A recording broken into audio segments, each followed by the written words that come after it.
Just the one psalm today, Psalm 55. Let's hear God's word. I'm going to read it right through, and then we'll go back through and pick out some of the salient features. So, for the director of music with stringed instruments, a maskil of David. Listen to my prayer, O God. Do not ignore my plea. Hear me and answer me.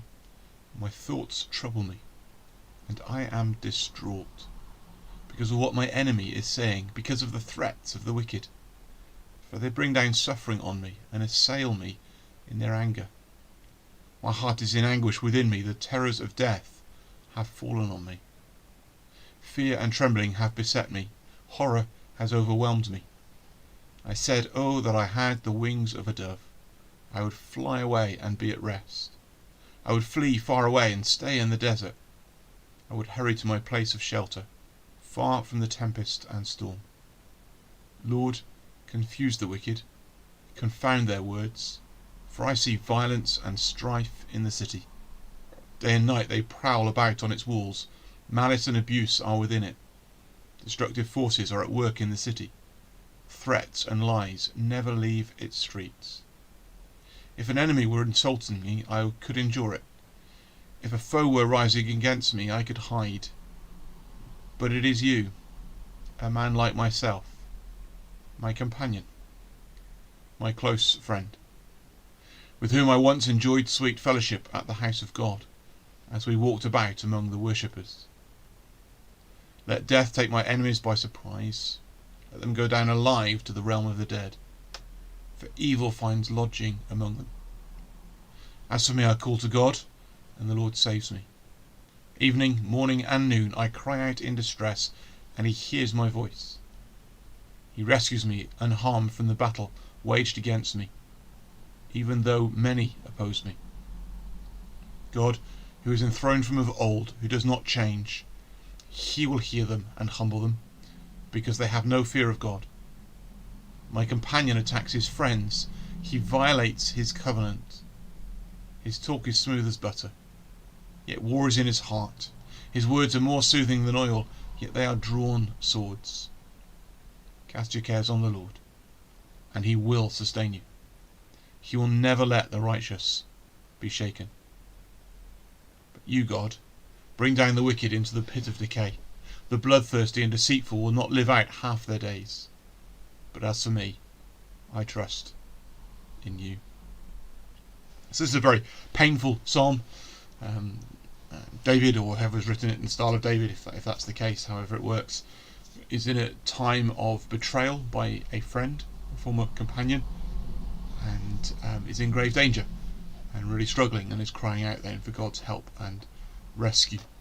And that's very pertinent, isn't it? I think it's very easy for us to be let down by friends, people we thought that we were one with, and the relationship breaks down, and there's great disappointment and hurt and pain in that.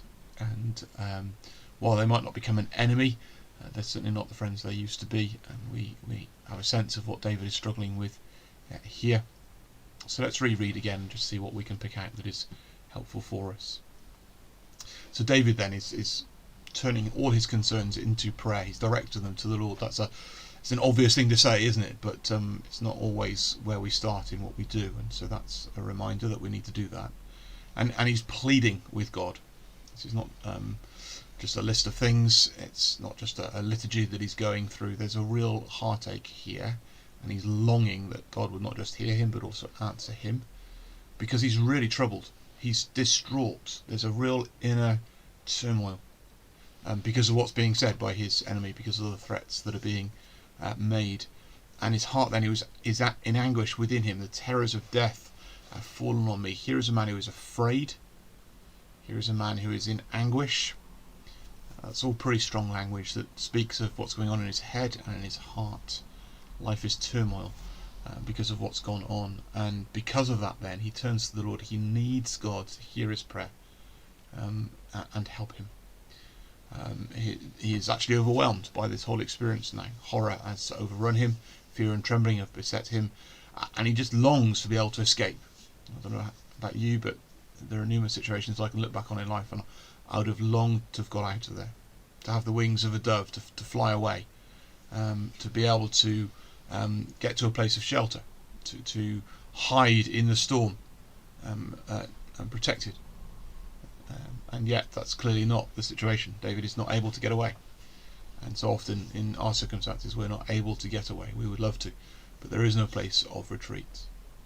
And so David then takes his anguish and his desire to flee, but his inability to do so, and asks that the Lord would confuse the wicked and confound their words, and then explains what it is that he sees, the wickedness that's going on day and night, and the destructive forces that are at work in this city. And he sees that wickedness and he says, Lord, confound the wicked. Confound their words, confuse them. Those are good things to pray, aren't we, as we watch the TV playing out the conflict in Ukraine. We want to pray that the Lord would confound the words of the wicked, that he would confuse the wicked in their attacks on other people, and that it would come to nothing, that he would stop it in its tracks. We pray too that in those who are attacking the church, and maybe that causing conflict within our own setting, whatever that might be, home or family or church, that those who are active with wicked desires would be confused, that the Lord would bring them to nothing. We see it so often in the stories of the Old Testament. We see Jesus confound the words of his attackers in the New as they come and try again to trip him up, and he wisely answers. It's a good thing, an appropriate thing to pray for the demise of the wicked, for the ending of their wickedness, because of the impact it has.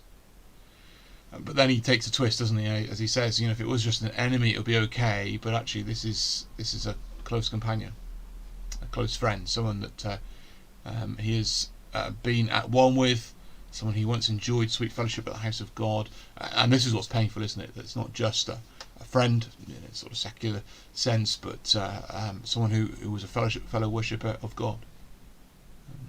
I haven't checked the commentaries to see what the prevailing thought is, but I wonder whether this is David and Absalom, his son, once together going up to the house of God, to the Ark of the Covenant, but now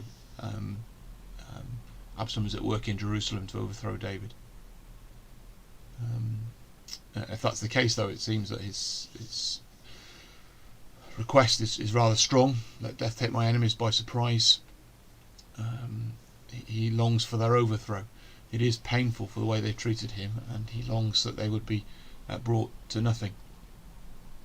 And then he goes on to explain that in all of this he's calling on the Lord, the one who saves him, so he's confident in God's rescue, confident as to why he's turned to God in prayer, but that prayer is being offered up evening, morning and noon, and it's a cry of distress, but he's conscious that God is listening, and he knows that God rescues him unharmed from the battle.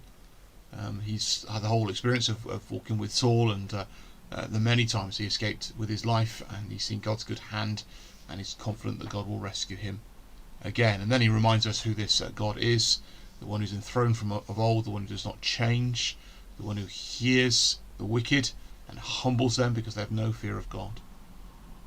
And the writer then offers up what his companion has done. He's violated his covenant. He's not a covenant keeper. He's implied in the beginning of the verse that God is the covenant keeper, the one who is faithful, the one who does not change, the one who's on the throne. And folks, we can rest in that confidence too, in the changing of people around us, perhaps feeling let down, people turning against us. We can trust in the God who is enthroned from of old, who does not change. He goes on to explain the words of his former companion, and just how dangerous they are, and then he says, cast all your cares on the Lord and he will sustain you, because he won't let the righteous be shaken. And here is the reassurance again in the midst of this. Can you see it's kind of lurching from the bad to the good again and again? He's turning it over in his mind. He's seeing what his former friend is doing, and then he brings it to the Lord in prayer, and he sees something else and he brings it to the Lord in prayer. It's a conversation that's going on, and he's telling himself to cast his cares on the Lord, because he knows he'll sustain him. He will let the righteous be shaken. That's our certainty in all of this. And he's conscious that while he won't be shaken, the Lord will bring down the wicked into the pit of decay. And so he's able to conclude the psalm then, having been greatly distressed, almost overwhelmed, that he is going to trust in God, because it all will work out okay in the end. And that's helpful for us, isn't it?